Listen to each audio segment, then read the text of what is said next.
महर्षि, कल हम बाहर थे तो एक गृहस्थ साधक का यही प्रश्न था कि जैसे पहले अधर्म आचरण से पैसा कमाते थे, पूज्य महाराज जी की वाणी सुनने के उपरांत मतलब अभी धर्म आचरण से पैसा कमाई हो रहा है, बट अंदर एक धन की इच्छा है कि मैं ज्यादा से ज्यादा कमाऊं ताकि मेरे बच्चे अच्छे से हो या मैं कहीं मकान ले लूं। तो ये भी इच्छा महाराज जी, ये इच्छा भी बाधित है यही कर्म? इच्छा तो पाप कर्म कराती है, चाहे जितना वो कोई सफाई पेश करे। जिसके अंदर ये इच्छा आ जाती कि मैं अधिक से अधिक धन कमाऊं और अपने परिवार को सुखी करूं, जो 4 5 8 10 लोग हैं, इसके अलावा मैं अधिक से अधिक धन कमाऊं, तो वो कुछ भी कर सकता है। जिसके मन में ये संकल्प आ गया मैं अधिक से अधिक धन कमाऊं। धर्मात्मा पुरुष धन की तरफ वृत्ति नहीं रखता, और धर्म की तरफ वृत्ति रखता है कि मैं अधिक से अधिक धर्म पूर्वक आचरण करूं, भले नमक रोटी खाना पड़े।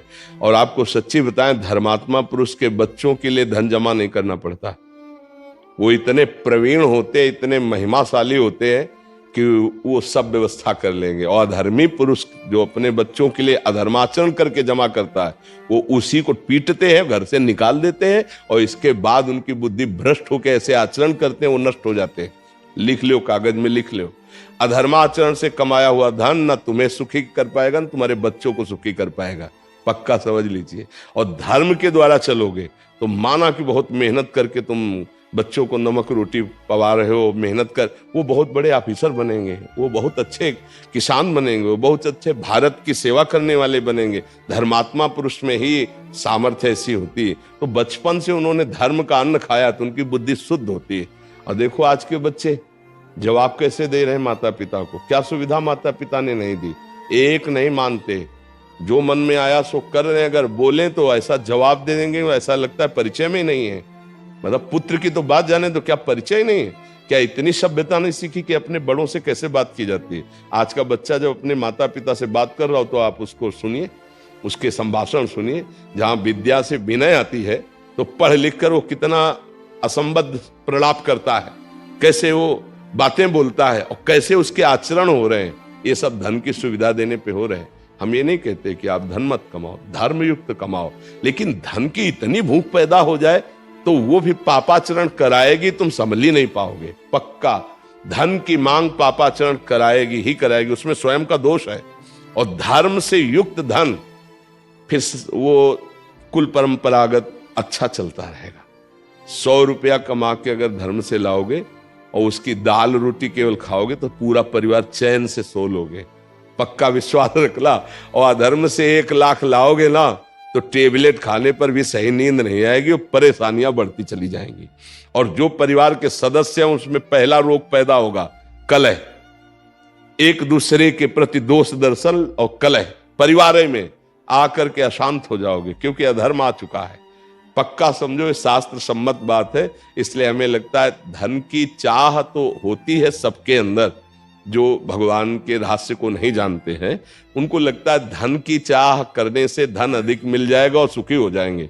क्या जिनके पास धन है बहुत ज्यादा वो सुखी हो गए क्या? आप देख लो, खूब ऐश्वर्य है, बड़े पदों में, बड़ी महिमा में, और हालत अंदर की जो है वो बहुत दयनीय है, दयनीय। तो धन तो है, पद भी है, व्यवस्था भी है, पर हालत दयनीय है। चिंता, शोक, भय, अशांति, ये धन से दूर कर सकते हो, कर लो। और नाम जप करना शुरू करो, ये दूर हो जाएगी, निश्चिंत हो जाओगे। भगवान सब करुणा करके अनंत ब्रह्मांडों को चला रहे। जैसे कोई कहे राधा राधा कहने से हम मेहनत ना करें, तो पहली बात तो कभी आज्ञा नहीं कोई संत देता कि आप मेहनत ना करो।